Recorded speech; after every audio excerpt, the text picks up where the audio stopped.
Nous vous proposons une plongée au large de Piton-Sainte-Rose avec des spécialistes qui s'intéressent aux coulées de lave de 1977 et celles de 2007.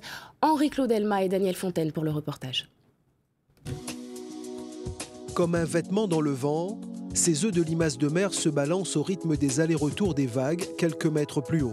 Plus loin, passe une tortue, des poissons en grand nombre, et dans ce paysage en reconstruction au large de Piton-Sainte-Rose, un homme grenouille. Laurent Balesta, biologiste marin, photographe de renommée mondiale, venu faire des clichés de la coulée volcanique de 2007 et de 1977.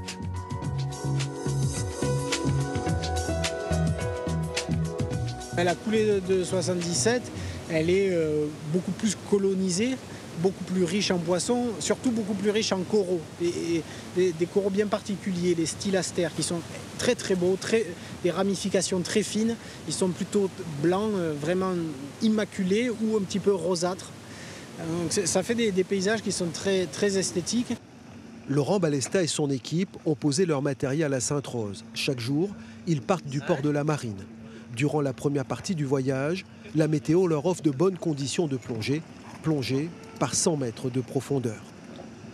Ça nous oblige à avoir beaucoup plus de paliers que ce qu'on aurait normalement.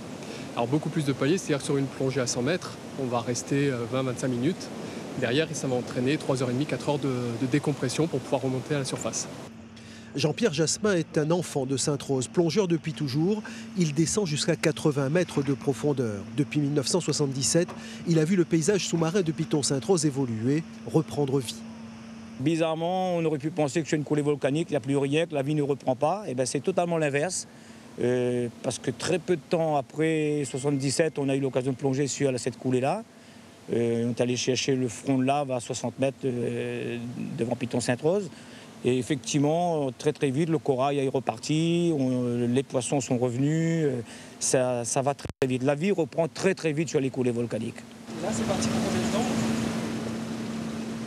Un bon 5 heures de plongée, plus un bon 2h30 de navigation.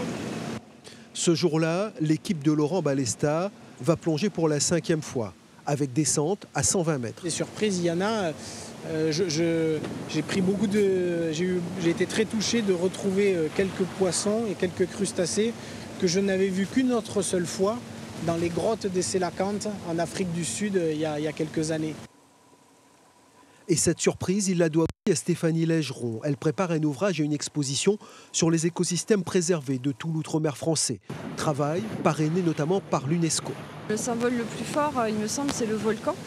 Et donc aller voir comment ça se passe sous l'eau, quelles sont les espèces qui se sont nées depuis ces éruptions volcaniques sur les coulées de lave, c'est très emblématique de la Réunion. C'est un symbole très fort. 10 photos de Laurent Balesta illustreront le chapitre sur la Réunion. Il y a toujours l'enthousiasme au départ d'une idée et après il faut s'exécuter. Mais déjà après 3-4 plongées, je suis déjà un peu plus rassuré. Je crois qu'on ramènera des choses un peu étonnantes, des choses un peu nouvelles. Je crois qu'on en a déjà quelques-unes en boîte. Ouais. Et avec nous ce soir, l'homme grenouille que nous venons de voir dans ce reportage, le biologiste marin et photographe sous-marin Laurent Balesta. Bonsoir, merci beaucoup d'avoir accepté notre invitation. Quelles sont ces découvertes que vous avez évoquées à la fin de ce reportage ? Ça tient des espèces, des animaux, des poissons essentiellement, quelques invertébrés aussi. Jamais illustrés vivants jusque-là. Voilà. On a réussi à réaliser 8 plongées profondes consécutives sur 8 journées, donc c'est pas beaucoup. Et en même temps, on a déjà 3 poissons qui n'avaient pas été illustrés jusque-là, une énorme étoile de mer qui est peut-être même pas décrite d'ailleurs. On voit d'ailleurs défiler les photos que vous avez réalisées. C'est des découvertes, vous l'avez dit, qu'on n'a encore jamais vues. Alors, par exemple, on a illustré pour la première fois la demoiselle de Durville. La demoiselle de Durville, c'est un poisson qui a été découverte et une espèce qui a été décrite en 2007 quand il y a eu la coulée de lave et que des poissons sont morts à cause de la lave et sont remontées, elles sont apparues en surface mortes. Et à partir de là, elles ont pu être identifiées et décrites et on leur a donné un nom scientifique et c'est la demoiselle de Durville. Mais elles n'avaient jamais été observées, elles n'avaient jamais été photographiées vivantes dans leur milieu. Et qu'est-ce qu'on connaîtrait d'un éléphant ou d'une girafe si on ne les connaissait que morts?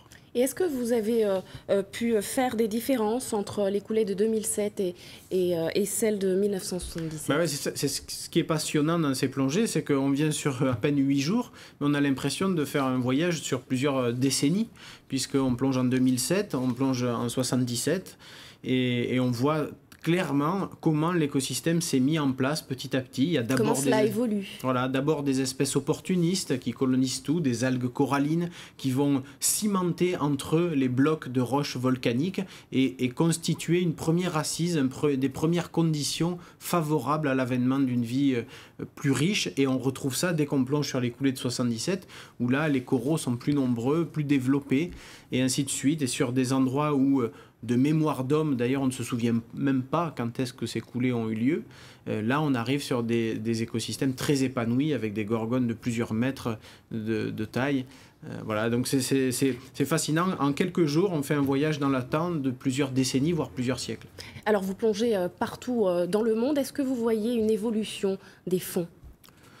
Bah oui, évidemment qu'on voit. Il faut pas se leurrer.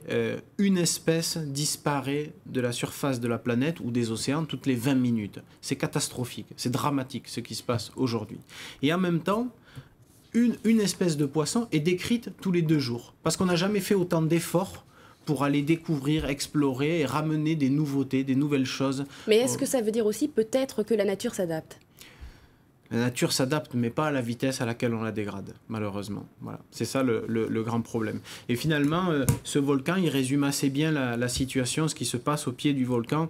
C'est que ce volcan qui est la cause de la destruction de tout, il est aussi la cause de l'avènement de tout, parce que pas de vie sous-marine, pas de vie tout court à La Réunion sans le volcan.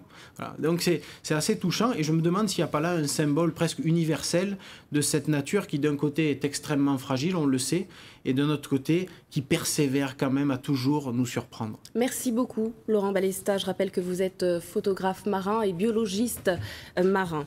Merci.